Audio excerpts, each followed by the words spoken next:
Welcome back friends, retake के इस video में मैं आपका स्वागत करता हूं। मेरा नाम है ऋत्विक और आज के इस वीडियो में हम बहुत सारी नई चीजें देखने वाले हैं। हमने हमारा जो MySQL डेटाबेस है वो ऑलमोस्ट बिगिनर्स के लिए कंप्लीट कर चुके हैं। मतलब हम ऑलमोस्ट सब जान चुके हैं कि डेटाबेस में क्या और किस तरीके से काम होता है। अब मैं आपको प्रॉपर एक वे बताऊंगा कि जो डेटाबेस होते हैं, जो टेबल्स होते हैं, वो किस तरीके से बने जाते हैं। इस वीडियो में हम वही डिस्कस करेंगे कि हम हमारा जो टेबल है उसे कंस्ट्रेंट्स के साथ कैसे इस्तेमाल कर सकते हैं, कौन से कंस्ट्रेंट्स होते हैं और कौन से अलाउड हैं। चलिए बिना टाइम को वेस्ट करते हुए हम स्टार्ट करते हैं।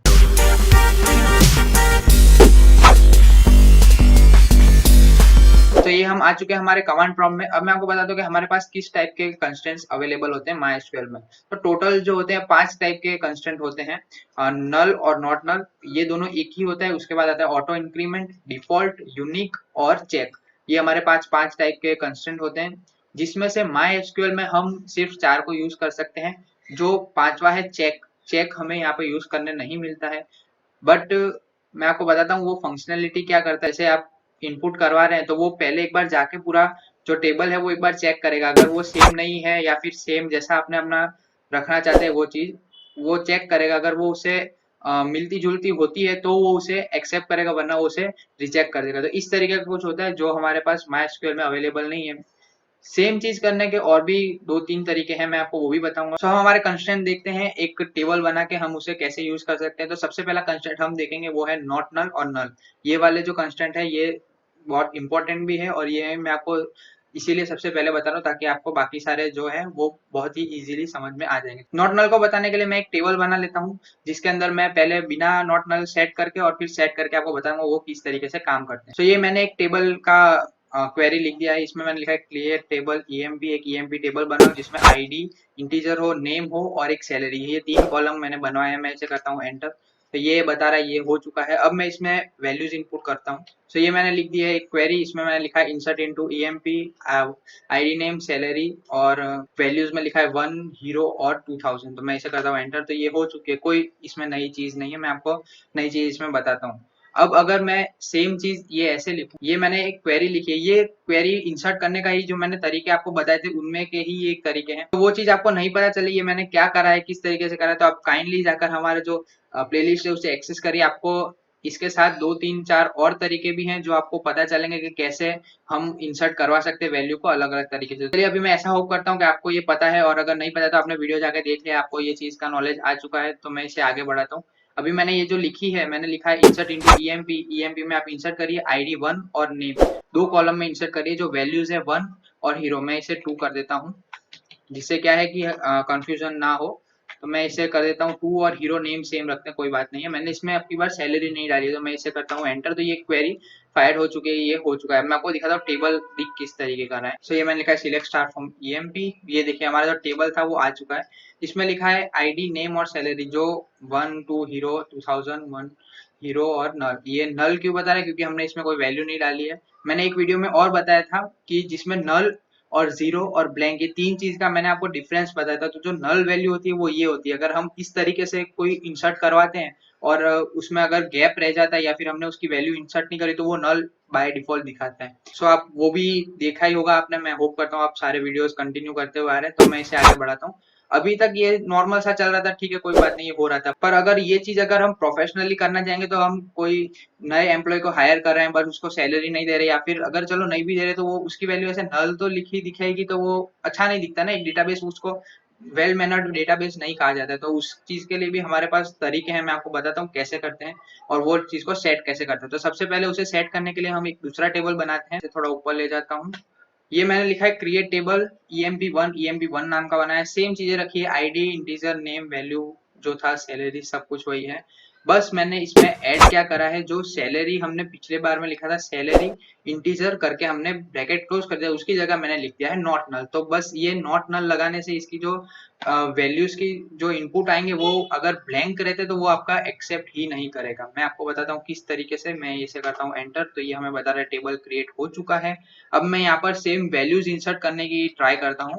ये मैंने इंसर्ट की जो क्वेरी लिख दी है, सेम पहले जैसे ही रखा है, एंटर करा, ये फायर हो गई। सेम मैंने वही क्वेरी लिखी है बस मैंने इस बार EMP1 के लिए लिखी है। अब मैं इसे एंटर करूंगा तो ये देखिए मुझे ये एरर दे रहा है, ये बता रहा है कि field salary doesn't have a default value. वो डिफॉल्ट वैल्यू सेट नहीं है, डिफॉल्ट वैल्यू भी हम देखेंगे आगे, बट अभी ऐसा समझिए कि उसमें डिफॉल्ट वैल्यू सेट नहीं है, इसीलिए आपको उसके अंदर वैल्यू डालनी पड़ेगी। अगर आप नहीं डालेंगे तो मैं उसकी एंट्री अंदर नहीं ले पाऊंगा। तो ये इस तरीके से जो नॉट नल वैल्यू है वो काम करती है। अब ये तो हो गया हम उसे कैसे सेट कर सकते हैं। अब आपके पास कभी ऐसा भी काम आ सकता है कि आप किसी नई कंपनी में ज्वाइन करते हैं, वो उनके पास पहले से ही होगा और उसमें ये नॉट नल का ढेर पड़ा होगा, बहुत सारे डेटाबेस का डेटा पड़ा हुआ है, बट उसमें ये नॉट नल और बहुत सारी ऐसी चीजें अलग अलग जगह पे है। तो उसे आप कैसे सेट करेंगे, तो मैं आपको बताता हूँ कि हम जो टेबल होता है उसको अल्टर कैसे कर सकते हैं। उसके लिए भी हमें सिंपल सी एक क्वेरी लिखनी पड़ेगी, मैं आपको दिखाता हूँ। मैंने ये क्वेरी लिख दी है। अब मैं ये चीज सेम जो हमारा ईएमपी टेबल था उसे हम प्रिडिक्ट करते हैं कि हम जो कंपनी में गए वहां पे ईएमपी एक टेबल है, उसमें सब बहुत ऐसा वैसा पड़ा हुआ है। वो करने से पहले मैं आपको एक चीज बताना चाहता हूँ कि हमें पता कैसे चलेगा, हम हमारा जो टेबल है उसे देख कैसे सकेंगे कि वो उसकी प्रॉपर्टीज क्या सेट है, किस तरीके का है। तो उसके लिए हमारा जो क्वेरी रहती है वो रहती है डिस्क्राइब। डिस्क्राइब का मतलब वही होता है वो उसे बताना, ब्रीफ में बताना। तो वो बता रहा है डिस्क्राइब ईएमपी, ईएमपी को आप बताइए क्या है। तो मैं इसे एंटर करता हूँ तो ये देखिए इसमें बता रहा है पहले कि फील्ड कितनी है, तो 3 फील्ड है, आईडी नेम सैलरी, जो बिल्कुल सही है। टाइप बता रहा है इंटीजर है, फिर है वेरकेर और इंटीजर। अब मैं आपको इसमें एक चीज बताता हूँ, हमने इंटीजर में सेट तो करा नहीं था कि वो 11 कैरेक्टर्स लेगा। इसी वजह से जो उसका बाय डिफॉल्ट होता है, हम खाली सिंपल INT लिख देंगे तो वो 11 ले लेगा। तो ये एक उसका जो बाय डिफॉल्ट होता है वो मैंने आपको बताया। उसके बाद ये बता रहा है नल। नल मतलब कि कौन सी चीज नल हो, मतलब कुछ भी अगर ब्लैंक हो या जीरो हो या कुछ भी नहीं हो तो वो उसको एक्सेप्ट कर ले। ये चीज उसमें सेट करी हुई है, बट हमें ये चीज नहीं चाहिए, हमें इसे चेंज करना है। ये यस यस यस है, मतलब ये गलत है, ये हमें नहीं चाहिए। उसके बाद की है, वो भी मैं आपको बताता हूँ। डिफॉल्ट है, मैं आपको बोला था डिफॉल्ट क्या सेट करा हुआ है, तो वो ये चीज है जिसमें डिफॉल्ट नल सेट करा हुआ है। अगर कुछ भी नहीं होगा तो वो नल ऑटोमेटिक सेट कर देगा। तो ये चीज होती है एक्स्ट्रा, वो अभी साइड में रखते हैं। हम हमारा जो टेबल है उस पर ऊपर जाते हैं। तो मैं पहले टेबल दिखाता हूँ आपको। ये हमने हमारा टेबल खोल लिया है, ये देखिए नल आ रहा है। अब इसे चेंज करने के लिए हमें पहले जो ये नल है उसे जीरो में कन्वर्ट करना पड़ेगा, या फिर उसके अंदर कोई वैल्यू डालनी पड़ेगी। कोई भी डाल सकते हैं, बट मैं जीरो प्रीफर करता हूँ, आप भी वही करिए, वो एकदम क्लियर रहेगा। मैंने लिखा है अपडेट ईएमपी, सेट करो सैलरी इक्वल टू जीरो, जहां पर आपको सैलरी नल दिखे। जहां पर भी आपको सैलरी नल लिखा हुआ दिखे आप उसे चेंज कर दीजिए सैलरी कॉलम में। तो ये मैंने क्वेरी लिखी है। अब मैं इसे करता हूँ एंटर। ये बता रहा है क्वेरी ओके, 1 रो अफेक्टेड। मैं आपको टेबल बता देता हूँ, मैं इसे थोड़ा ऊपर ले जाता हूँ। तो ये देखिए टेबल में जहाँ नल आ रहा था पहले, वहां पर अब जीरो आ रहा है। तो मैं इसे थोड़ा और ऊपर ले जाता हूँ। मैं आपको दिखाता हूँ कि इसे हम कैसे कन्वर्ट कर सकते हैं। उसके लिए हमें एक क्वेरी लिखनी रहेगी। ये देखिए मैंने क्वेरी लिख दी है। इसमें मैंने लिखा है alter table EMP. EMP table है उसे आप अल्टर करिए, मतलब उसमें प्रॉपर्टी से उसे चेंज करिए। चेंज करना क्या है, अब वो लिखा है मैंने चेंज सैलरी। सैलरी जो कॉलम है उसे आप चेंज करिए। अब उसमें क्या चेंज करना है, तो उसके लिए मैंने फिर से सैलरी लिखा है। अब इसमें मुझे इसका इनपुट है वो लिखना रहता है, वो किस टाइप का इनपुट लेता है। तो मैंने इंटीजर लिखा है, स्पेस देके मैंने नॉट नल कर दिया। मतलब जो था सेम टू सेम है, ये चीज हम पहले भी देख चुके हैं, बस उसे मिक्स करके एक बार यूज कर रहे हैं। मैंने सेमी कॉलन लगा के अब मैं एंटर करता हूँ। ये देखिए हमें बता रहा है क्वेरी ओके, 2 रो अफेक्टेड और रिकॉर्ड्स टू डुप्लीकेट। अब मैं आपको टेबल दिखाता हूँ वो किस तरीके का हो गया है। तो ये देखिए हमारा जो टेबल है उसका जो डिस्क्रिप्शन आप देखेंगे, फील्ड और सब कुछ सेम है, बस यहाँ नल के यहाँ पर नो लिखा हो गया है। तो डिफॉल्ट सेट है नल, पर हमने जो नल है वो नो कर के रखा है, मतलब हमें खाली ब्लैंक जगह नहीं चाहिए, उसकी जगह आपको कोई ना कोई वैल्यू इनपुट करनी रहेगी। तो अब मैं आपको ट्राई करके बताता हूँ उसे कैसे। अब अगर हम करेंगे तो वो क्या हमें रिजल्ट शो करेगा। ये मैंने क्वेरी लिखी है, मैं इसे करता हूँ एंटर। ये देखिए मुझे क्या बता रहा है, field salary doesn't have a default value.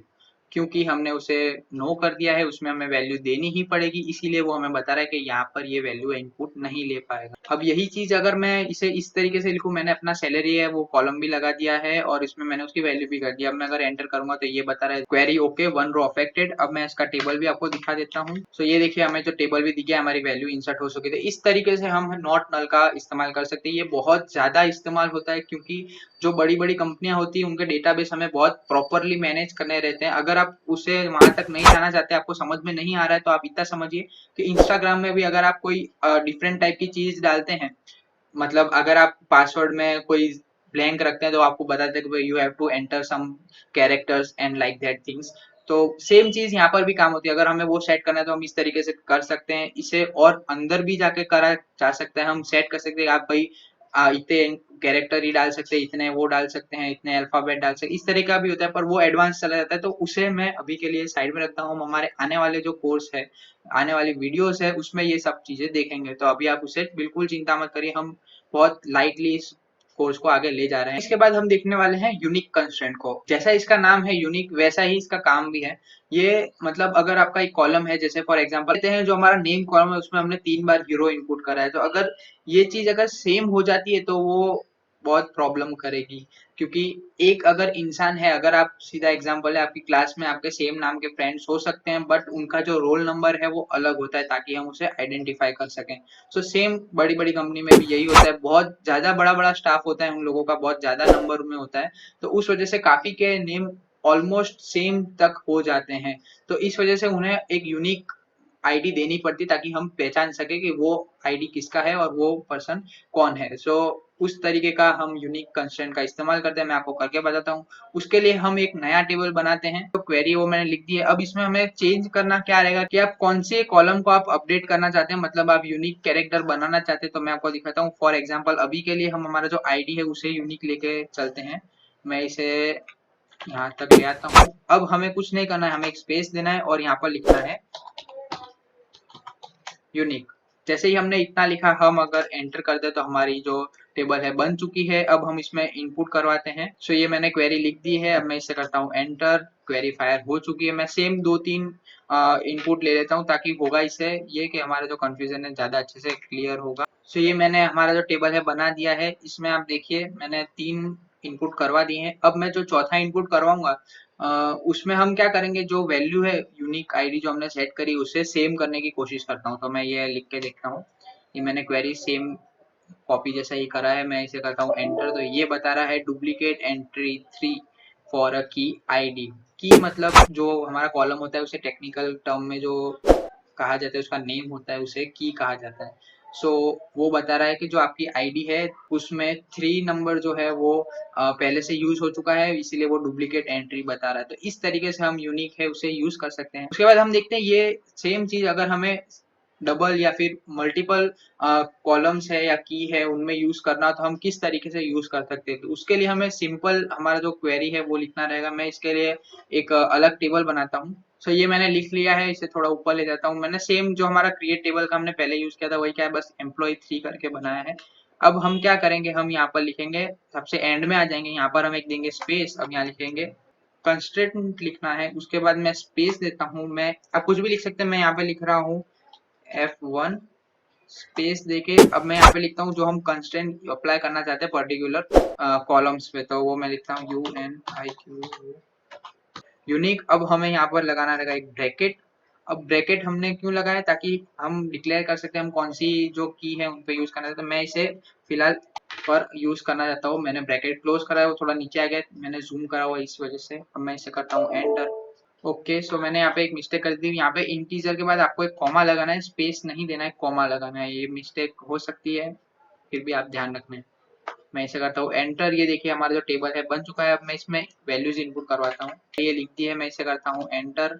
हो गई, कोई बात नहीं। सेकंड हम लिखते हैं। सेकंड वाले में हम क्या करते हैं, हमारा जो आईडी है वो तो 2 कर देते हैं, बट जो हमारा नेम है वो सेम रखते हैं। हम देखते हैं क्या होता है। मैं इसे एंटर करता हूँ, तो ये देखिए अब ये हमें एरर बता रहा है। मैं आपको बोलता हूँ ये एरर क्यों बता रहा है। आप बोलेंगे आपने तो वो कहा था कि ये कंप्लीट जो यूनिक है उस तरीके से काम करेगा, सेम चीजें इनपुट नहीं होगी। मैं आपको ये क्लियर करना चाहता हूँ, क्योंकि हमने जो यूनिक की लगाई है वो कॉम्बिनेशन पे लगाई है। मतलब अगर आप आईडी और नेम दोनों चीजें सेम जाती है, आप क्रिएट करने की कोशिश करते हो, तो वो चीज को एक्सेप्ट नहीं करेगा। अगर वो दोनों अलग अलग है या फिर कुछ भी है तो वो एक्सेप्ट कर लेगा। इसीलिए ये इस तरीके से काम करता है। मैं अभी सेम चीज अब करके दिखाता हूँ। मैंने ये करा, सेम चीज है। ये देखिए मैं इसे करता हूँ एंटर, तो ये बता रहा है डुप्लीकेट एंट्री 3 एंड जो डैश दिया है उसका हीरो। ये दो चीज पहले से हो चुकी है, डुप्लीकेट एंट्री है, तो आप इसे इस्तेमाल नहीं कर सकते। तो इस तरीके से हम है हमारा यूनिक कंस्ट्रेंट है उसे यूज कर सकते हैं। होप आप ये चीज समझ चुके होंगे। अगर आपको इसमें थोड़ा कंफ्यूजन रहता है या कुछ भी रहता है, तो आप थोड़ा सा पीछे करिए, वीडियो को देखिए, बिल्कुल भी टेंशन ना लीजिए। क्योंकि मुझे भी काफी टाइम ऐसा होता है कि मैं मेरे चीजें हैं वो भूल जाता हूँ, तो मैं मेरे ही वीडियो वापिस से प्ले करके देखता हूँ। उससे होता ये है कि मेरा जो कंप्लीट टाइमिंग है वो भी बच जाता है और जो नॉलेज होती है वो मेरी एकदम रिफ्रेश हो जाती है, जिससे मैं अपना काम और अच्छे से कर पाता हूँ। सो इसके बाद हम देखते हैं हमारा जो डिफॉल्ट कंस्ट्रेंट है उसे हम किस तरीके से यूज कर सकते हैं। तो उसको समझाने के लिए मैं एक नया टेबल बनाता हूँ। तो ये मैंने क्वेरी है लिख दी है। अब मैं आपको बताता हूँ इसे यूज कैसे करना है। तो मैं जो सैलरी वाला पोर्शन है उसे मैं डिफॉल्ट सेट करना चाहता हूँ। तो मैं कुछ इस तरीके से लिखूंगा डिफॉल्ट यूज करने के लिए, डिफॉल्ट वैल्यू। अब मैं जो वैल्यू सेट करना चाहता हूँ वो मैं सेट करता हूँ। जो मिनिमम हमारे वहाँ काम कर रहा है उसकी सैलरी 1500 होनी ही चाहिए, जो हमारी कंपनी में काम कर रहा है। तो मैं यहाँ लिखता हूँ 1500। अब मैं यहाँ पे करूंगा एंटर। तो ये हमारा टेबल बन चुका है। अब मैं इसमें एक वैल्यू इंसर्ट कराता हूँ। मैंने लिख दी है, इसमें मैंने सैलरी नहीं लिखी है। मैं इसे करता हूँ एंटर। तो ये देखिए हो चुका है। अब आप सोचेंगे इसमें जो नल वैल्यू हो गई हो, पर मैं आपको दिखाता हूँ। तो ये देखिए हमारा जो टेबल है उसमें मैंने जो सैलरी डाली नहीं थी वो 1500 आ चुकी है, क्योंकि मैंने उसे बाय डिफॉल्ट सेट कर दिया था। इसे मैं आपको और अच्छे से बताता हूँ, डिस्क्राइब करके आपको क्लियर हो जाएगा। तो ये देखिए, इससे आपको वो भी पता चलेगा हमने नॉट नल है वो किस तरीके से और डिफॉल्ट किस तरीके से काम करता है। ये हमने यहाँ पे डिफॉल्ट चेंज करा था, 1500 हमने सेट करा था। और ये बता रहा है कि हाँ आप ले लो, अगर उन्होंने कुछ वैल्यू नहीं डाली तो आप जो डिफॉल्ट है वो ले लीजिए। तो वो डिफॉल्ट क्या है, हमने 1500 सेट करा हुआ है जो मिनिमम सैलरी है। सो इस तरीके से हम डिफॉल्ट का यूज कर सकते हैं। काफी के मन में ऐसा होगा कि अगर हम दूसरी वैल्यू डालना चाहते हैं, काफी कम होंगे बट होंगे, तो उनका भी मैं डाउट क्लियर करा देता हूँ कि अगर हम कुछ इस तरीके से लिखेंगे, अगर ये चीज हम इस तरीके से भी लिखेंगे कि इंसर्ट इनटू सैलरी, और हम कुछ सैलरी है वो डिसाइड करी हुई वो देना चाहते हैं, तो वो भी हम कर सकते हैं। उससे इसमें कोई फर्क नहीं आएगा। जस्ट फॉर इंफॉर्मेशन मैंने ये डाउट क्लियर कर दिया। काफी के मन में आ सकता है। मैंने इसे एंटर करा तो ये हो गया है। मैंने ये टेबल शो करा है, आप देख सकते हैं हमारी जो वैल्यू है वो दिखा रहा है। इसमें आईडी और नेम सेम आ रहा है क्योंकि मैंने सेम सेट करा है। आपको खाली समझाने के लिए कंस्ट्रेंट्स होते क्या है, किस तरीके से काम करते हैं, इसीलिए मैं फोकस अभी सिर्फ जो समझा रहा हूँ उसी पे कर रहा हूँ, बाकी सारा डेटाबेस क्लियर करने में नहीं कर रहा हूँ। सो आप उसे माइंड ना करें। हम देखते हैं हमारा जो नेक्स्ट कंस्ट्रेंट है वो। तो अब अगर हमारे पास कुछ ऐसा काम आ गया कि हमें जो हमारा पहले से जो डिफॉल्ट है एक टेबल बना हुआ है उसमें हमें डिफॉल्ट वैल्यू चेंज करनी, तो वो कैसे करेंगे तो वो भी मैं आपको करके बताता हूँ। उसके लिए हमें सिंपल सा एक क्वेरी लिखना रहेगा। तो ये चीज समझाने के लिए हम हमारा जो ईएमपी टेबल है वो लेते हैं। उसमें मैंने एक बाय डिफॉल्ट 0 रखा हुआ था। अब मैं जो डिफॉल्ट वैल्यू से चेंज करने वाला हूँ, तो उसके लिए हमें सिंपल एक क्वेरी लिखनी रहेगी। मैंने क्वेरी लिख दी है, उसे मैं बताता हूँ आपको क्या है। अल्टर टेबल ईएमपी, जो एक टेबल है ईएमपी उसे आप अल्टर करिए। अब उसमें क्या अल्टर, तो अल्टर सैलरी। सैलरी जो कॉलम है, जो की सैलरी है जिसकी, उसे आप अल्टर करिए। उसे जो डिफॉल्ट सेट है उसे आप चेंज कर दीजिए 1999 में, आप उसे चेंज कर दीजिए। तो मैं इसे करता हूँ एंटर। ये देखिए अब ये बता रहा है जो क्वेरी एक्सेप्टेड है, रिकॉर्ड चेंज हुए होंगे वो बता रहा है। हम देखते हैं हमारा जो टेबल है वो देखता हूँ मैं। तो अभी यहाँ पे नहीं बता रहा, मैं इंसर्ट करके बताता हूँ ताकि वो बता देगा हमें कैसे क्या रहता है। तो मैंने क्वेरी लिख दी है, इससे मैं थोड़ा ऊपर ले जाता हूँ और मैं ये एंटर करूंगा। ये एंटर हो चुका है हमारा डेटा। मैं इसे प्रिंट करता हूँ फिर से। तो अब ये देखिए हमारा जो टेबल था उसमें हीरो, उसमें 999 डिफॉल्ट हो गई है सेट। तो इस तरीके से हम चेंज कर सकते हैं। सो इसके बाद हम देखते हैं हमारा जो ऑटो इंक्रीमेंट वाला कंस्ट्रेंट है उसे। अब ऑटो इंक्रीमेंट का नाम है जैसे ऑटो इंक्रीमेंट, वैसे ही जैसे हम कोई आईडी देना चाहते हैं तो हम उसे बार बार फिल नहीं करना चाहते। हम एक यूजफुल और एक पावरफुल डेटाबेस बनाना चाहते हैं ताकि हमारा जो काम है वो बहुत अच्छे से और बहुत स्पीड में हो सके। तो उस वजह से हम इस तरीके के कंस्ट्रेंट्स का इस्तेमाल करते हैं। उनमें से ही एक है ऑटो इंक्रीमेंट। तो उसे समझाने के लिए हम एक टेबल बना लेते हैं। सो ये हमने हमारा टेबल बना लिया है। अब मैं आपको बताता हूँ इसे ऑटो इंक्रीमेंट कैसे सेट करते हैं। तो हम हमारे जो आईडी वाला है कॉलम, उसमें हम ऑटो इंक्रीमेंट सेट करते हैं। तो उसके लिए आपको लिखना रहेगा ऑटो इंक्रीमेंट। अब यहाँ पर आपको प्राइमरी की लगानी रहेगी। सो ये हमने प्राइमरी की लगा ली है। अब मैं आपको बताता हूँ प्राइमरी की लगाना क्यों जरूरी है। क्योंकि ऑटो इंक्रीमेंट एक ऐसी चीज है जहां पर हमें प्राइमरी की यूज करना मस्ट रहता है, क्योंकि उसके अलावा ये ऑटो इंक्रीमेंट चलेगा ही नहीं। सो ये हमने क्वेरी में लिख दिया है। मैं इसे करता हूँ एंटर। तो ये देखिए हमारा जो टेबल है बन चुका है। अब मैं यहाँ पर एक वैल्यू इंसर्ट करवाता हूँ। छोटा सा एक ही कॉलम में चेंजेस करा है मैंने, वो लिखा है। मैं यहाँ पे करता हूँ एंटर। ये हमारा जो डेटा है इनपुट हो गया है। मैं इसका आपको प्रीव्यू बता देता हूँ। ये मैंने लिखा एंटर। तो ये देखिए आईडी आ गया है 1, नेम है हीरो और वैल्यू आ गई है, जो सैलरी है वो नल आ चुकी है। मैं आपको फिर से एक बार इसे इंसर्ट करके बताता हूँ। मैंने एंटर करा, वापिस आ गया और ये मैं प्रिंट करा। तो ये देखिए आईडी है वो बढ़ता चला जा रहा है। अब मैं कितनी भी बार ये चीज करूंगा, सो ये देखिए मैं ये करता हूँ, ये तो ये मैंने काफी टाइम कर दिया है। अब मैं जो टेबल है वो शो करवाता हूँ। ये देखिए 1 से लेके 7 तक आ गया है, बाकी सारी वैल्यू जो डिफॉल्ट नल है और जो नेम है वो आ चुका है। तो इस तरीके से कुछ काम करता है हमारा जो ऑटो इंक्रीमेंट। सो यही थे हमारे जो 4 कंस्टेंट थे। वो एक जो रहता है 5वां चेक, वो मैं आपको हमारी नेक्स्ट वीडियो में या फिर आने वाली वीडियो में मैं आपको बताऊंगा कि वो हम कैसे यूज कर सकते हैं, जो कि माई एसक्यूएल में सपोर्टेड नहीं है। पर उसे यूज करने के 2 तरीके हैं। हम ट्रिगर का यूज करके उसे यूज कर सकते हैं, और व्यू जो अपडेटेबल व्यू होते हैं उनका इस्तेमाल करके हम इस चीज को पॉसिबल कर सकते हैं। पता नहीं ये चीज क्यों नहीं है माई एसक्यूएल में, बट क्या कर सकते हैं हम खाली यूज कर सकते हैं उसे। तो इस वजह से कोई प्रॉब्लम नहीं है, मैं आपको बताऊंगा। अगर ये वीडियो आपको अच्छा लगा होगा तो इसे लाइक जरूर करिएगा। अगर आप ये चैनल पे नए हैं तो इसे सब्सक्राइब करिए। और अगर आपको किसी भी तरह की क्वेरी या फिर कोई भी प्रॉब्लम आती है, आप मुझे कमेंट बॉक्स में दे सकते हैं। अगर वहां नहीं आपको सॉल्यूशन मिल पा रहा है, आप हमारा जो इंस्टाग्राम अकाउंट है उसमें आप हमारे पास मैसेज करिए, डीएम करिए मुझे। मैं आपको पूरी प्रॉब्लम और जो भी इसका सॉल्यूशन है वो पूरा आपको दूंगा। तो आपको उसकी भी चिंता करने की कोई जरूरत नहीं है। सो फिलहाल इस वीडियो के लिए इतना ही। मिलते हैं हम हमारे नेक्स्ट वीडियो में।